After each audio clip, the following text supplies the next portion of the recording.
नई Delhi railway station पर train अभी पहुंचने वाली थी। धीरे धीरे ट्रेन प्लेटफॉर्म की ओर बढ़ रही थी। दीपाली जी अपना सामान समेटकर आगे बढ़ रही थी।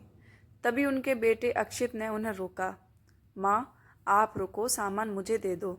मैं पहले उतरकर सामान उतार लूँगा, बाद में आप आराम से उतर जाना।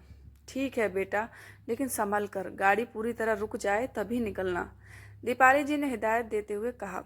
गाड़ी स्टेशन पर पहुंचती उससे पहले कि 3-4 कुली जबरदस्ती डिब्बे में चढ़ गए और अक्षित और दूसरी सवारियों से पूछने लगे, साहब आपका सामान उठा लूं? अक्षित ने पूछा, कितना लोगे? तो कुली 300 रुपये मांगने लगे। यह सुनकर अक्षित बोला, नहीं नहीं, ये तो बहुत ज्यादा है, हमें नहीं जाना, रख दो सामान नीचे।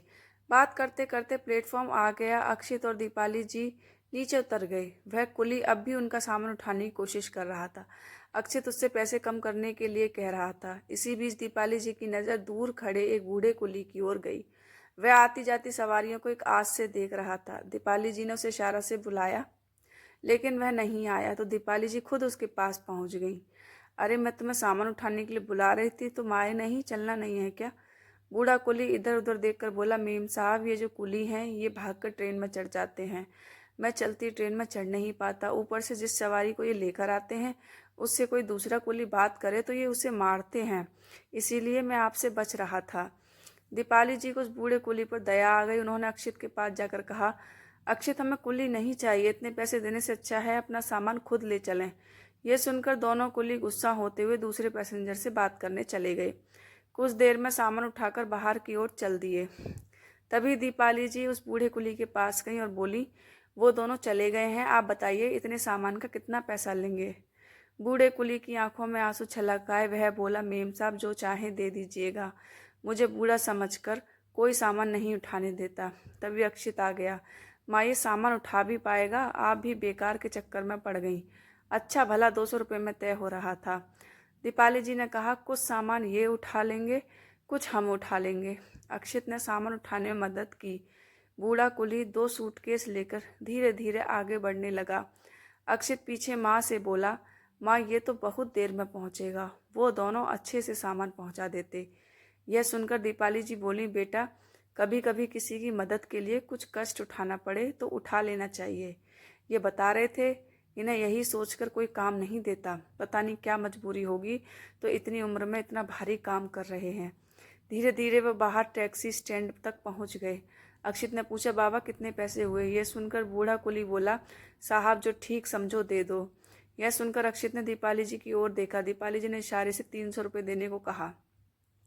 अक्षित ने बेमन से 300 रुपये दे दिए। रुपए देखकर बूढ़ा कुली बोला, साहब, ये तो बहुत ज़्यादा हैं, आपने भी तो सामान उठाया है, कम दे दीजिए। दीपाली जी ने बूढ़े कुली से पूछा, बाबा, आज कितने पैसे कमाए आपने?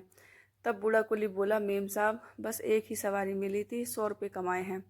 दीपाली जी ने कहा, आप ये पैसे रख लो और घर जाकर आराम करो, रात होने को है। यह सुनकर बूढ़े आदमी ने चुपचाप पैसे जेब में रख लिए। दीपाली जी ने फिर पूछा, आप इतना भारी काम करते हैं, आपके बेटे काम नहीं करते? बूढ़ा कुली यह सुनकर रोने लगा। फिर उसने आंसू पोंछकर बोला, मेरा जवान बेटा यहीं कुली था। एक दिन सामान उठाकर सीढ़ियों से उतर रहा था, पैर फिसला और गिरकर मर गया। अब मैं और मेरी पत्नी यही स्टेशन के पीछे झुग्गी में रहते हैं। वो घरों में काम करके कुछ कमा लेती है, मैं यहाँ बैठा रहता हूँ। कभी कभी आप जैसे लोग तरस खाकर कुछ काम दे देते हैं, नहीं तो खाली बैठकर घर चला जाता हूँ। बूढ़े कुली की बात सुनकर अक्षित और दीपाली जी दोनों आश्चर्यचकित रह गए। वह बूढ़ा कुली अपने आंसू पोंछते हुए हाथ जोड़कर धन्यवाद कर धीरे धीरे स्टेशन के पीछे बनी झुग्गियों की ओर चलने लगा। कैब में बैठे बैठे अक्षित और दीपाली जी दोनों अपने अपने विचारों में खोए थे। घर पहुंचकर अक्षित ने बोला, माँ, आप सही कह रही थी, हमें ऐसे लोगों की मदद करनी चाहिए। दीपाली जी बोली, वो चाहते तो स्टेशन के बाहर बैठकर भीख भी मांग सकते थे, लेकिन उन्होंने मेहनत का रास्ता चुना। मैंने उनकी हालत देखकर ही तुम्हें 300 रुपये देने के लिए कहा था। तुम्हारे और हमारे लिए 500 रुपये का मतलब एक पिज़्ज़ा हो सकता है, लेकिन एक बेसहारा बूढ़े माता पिता के लिए वो 500 रुपये 3 दिन का भोजन हो सकते हैं। मैं कहीं भी सामान खरीदती हूँ तो ये ध्यान देती हूँ कि ऐसे व्यक्ति से लूँ जो मजबूर हो, और मैं मोल भाव भी नहीं करती। माँ की बातें सुन और उस बूढ़े आदमी की मजबूरी जानकर अक्षित की आंखें भी नम हो गई थी। उसने कहा, माँ, जब इनके हाथ पैर नहीं चलेंगे तब क्या होगा? दीपाली जी ने समझाते हुए कहा, बेटा, वो तो पता नहीं, लेकिन ईश्वर सबका ध्यान रखता है। हम जरा से दुख में दुखी हो जाते हैं, इनके तो पूरे जीवन से सुख ही चला गया। जवान बेटे को कंधा देना और फिर जीवन की गाड़ी को ढोना कितना मुश्किल है। अक्षित का जीवन को देखने का नजरिया ही बदल गया। अब उसे पैसे उड़ाना फिजूल लगने लगा। वह दूसरों की मदद करता, सबसे प्यार से बात करता था।